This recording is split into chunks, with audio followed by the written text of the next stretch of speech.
અલા, આ તો પેટર્ન વાળી બાઈ છે. તમે તો મને એક વાર શીખવાડ્યું નથી કેનવાસ મૂકીને કેવી રીતે કરું. તો તમે મને જરા શીખવાડો ને, હમણાં મારે દેવાનું છે આ બાઈ. ઓય ઓય, આ બાઈમાં ડિઝાઇન કરતા નથી આવડતી?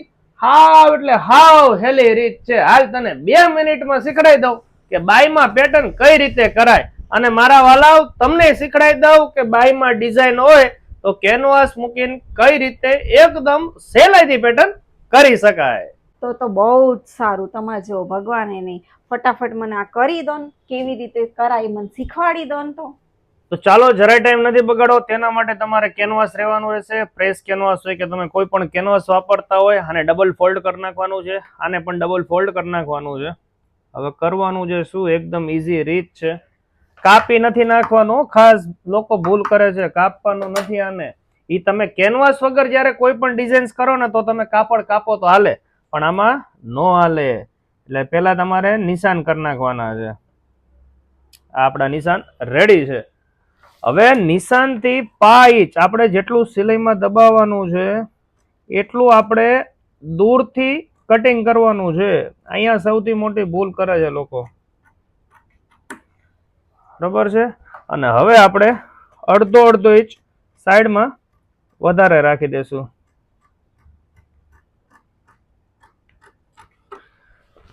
આ રીતનું આનું કટિંગ થાય છે સાઈડમાંથી અને લંબાઈમાં બધે કોરથી આપણે મોટું કાપવાનું હોય છે. હવે વધારાનું આપણે કપડું લઈ લેશું. આ વધારાનું કપડું છે. જો પ્રેસ કેનવાસ હોય તો તમે ઇસ્ત્રીથી ચોંટાડી શકો છો, પરંતુ કદાચ કોઈ કેનવાસ એવું હોય નો ચોટે અથવા તો ઇસ્ત્રીનો ટાઈમ ન બગાડવો હોય તો તમારે પેલા છે ને આવડી અંદરની સિલાઈ મારવાની. જોઈ લો, ઘણા લોકો ડાયરેક્ટ છે ને ફરતી સિલાઈ મારી દે છે. એવું નહીં કરવાનું. આ પેલા સિલાઈ અંદરની મારી દેવાની. એકદમ સરસ અંદરની સિલાઈ લાગી ગઈ. હવે શું કરવાનું છે, સાઈડમાંથી થોડુંક કાપડ આપણે રાખીને બીજું બધું કાપી લેશું. હવે કેનવાસની ધારીએ સિલાઈ મારવાની આવી રીતે. જોઈ લો, આપણી આવી રીતે સિલાઈ મારી દેવાની છે. આ સિંગલ બાયનું હું તમને શીખડાવું છું. આવા તમારે 2 કેનવાસ કાપવાનો છે. મેં તો સિંગલ કાપ્યું છે. આ તમને એક બાયમાં અત્યારે કરીને દેખાડું છું. તમારે આવા 2 કટિંગ કરવાના રહેશે. આને ચારે બાજુ આપણે સિલાઈ મારી દેશું પેલા. એકદમ ઈઝી રીત છે. કોઈ પણ ડિઝાઇન્સ હોય તમે આવી રીતે કરી શકો છો. હવે શું કરવાનું છે, પેલા તો અહીંયા વધારાનું જે કપડું છે એ આપણે કાપી લેશું.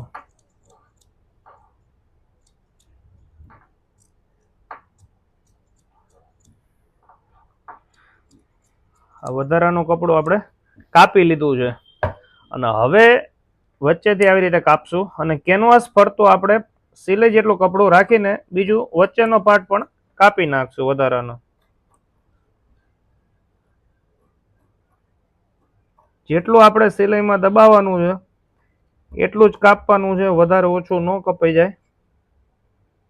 ઘણા લોકો ડાયરેક્ટ આવું બનાવીને આમાં નથી કાપતા, પણ આમાં પેલા કાપો તો તમારે વધઘટ નહીં થાય, નકર નાનું મોટું થઈ જાય કેનવાસ મૂકવામાં.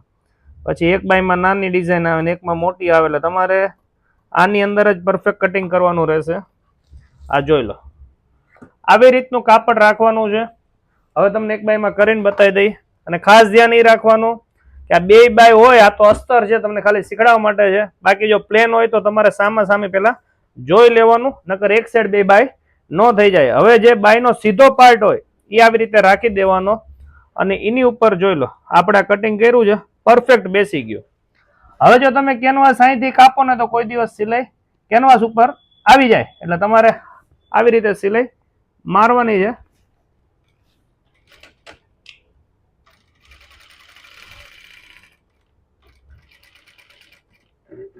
અને એકદમ ક્યાંય ખેંચાય નહીં, એકદમ ઈઝી શાંતિથી કરવાનું છે. નકર ઉપસી જાય ને એવા બધા પ્રોબ્લેમ રહે છે. તમારે કોઈ પણ ઉતાવળ નહીં કરવાની. જ્યારે આવી કોઈ ડિઝાઇન્સ આવે ત્યારે તમારે શાંતિથી જ અને એકદમ મૂળમાં સિલાઈ મારવાની છે. આપણી ફરતી સિલાઈ લાગી ગઈ છે. તો હવે શું કરવાનું છે, પહેલા તો ચેકા મારી દેવાના છે, પરંતુ સિલાઈથી થોડાક દૂર રાખવાના છે. ખાસ ધ્યાન રાખજો, નહીતર કાપડ ફસકી જાય. એકદમ મૂળમાં નહીં સિલાઈ મારવાના, અને જ્યાં રાઉન્ડ આવતા હોય અહીંયા તમારે અંદર ચેકા મારવા જ પડે, નહીતર કપડું પકડી જાય. ઘણા લોકો એમનેમ પલટાઈ નાખે, એવી રીતે નથી કરવાનું. તમારે આવી રીતે ઝીણા ઝીણા ચેકા મારી દેવાના છે પડતા. અને હવે આને કેનવાસને સીધું કરી નાખવાનું છે.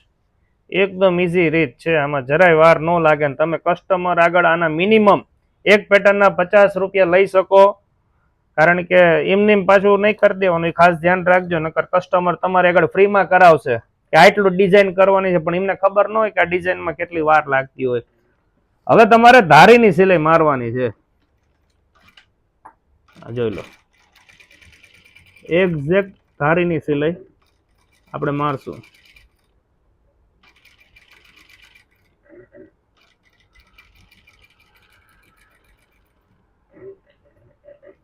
જો ધારીની સિલાઈ ન મારવી હોય, તમારે એકદમ ફિનિશિંગ વાળું કામ કરવું હોય, તો તમે આને ઇસ્ત્રી મારીને અને આ બીજો પાર્ટ છે અહીંયા તમે હાથ સિલાઈ કરી શકો છો. અને ઘણાને એટલી સિલાઈ ન મળતી હોય અથવા તો પ્રિન્ટેડ કાપડ હોય તો તમે બંને બાજુ સિલાઈ મારી શકો છો. તો આપણી ધારીની સિલાઈ લાગી ગઈ છે અને આપણી ડિઝાઇન બનીને થઈ ગઈ છે એકદમ રેડી. દોરો કાપી નાખવાનો, ફિનિશિંગમાં ખાસ ધ્યાન રાખવાનું છે. લો છે આ ડિઝાઇન એકદમ રેડી છે. અને આની અંદર પણ કોઈ પણ પેટર્ન કે તો તમે દોરી મૂકી શકો, ચેક્સ કરી શકો, અથવા તો આમને એમ રાખવું હોય તો આમને એમ રાખી શકો. આવી રીતે કોઈ પણ શેપની તમારે પેટર્ન કરવી હોય તો એકદમ ઈઝી રીતે તમે આવી રીતે કરી શકો છો. તમારું શું કેવું, તમને આ ડિઝાઇન્સની રીત કેવી લાગી તે કોમેન્ટમાં જરૂર કહેજો. ચાલો મળીએ નવા વિડીયોમાં. Thank you. આભાર.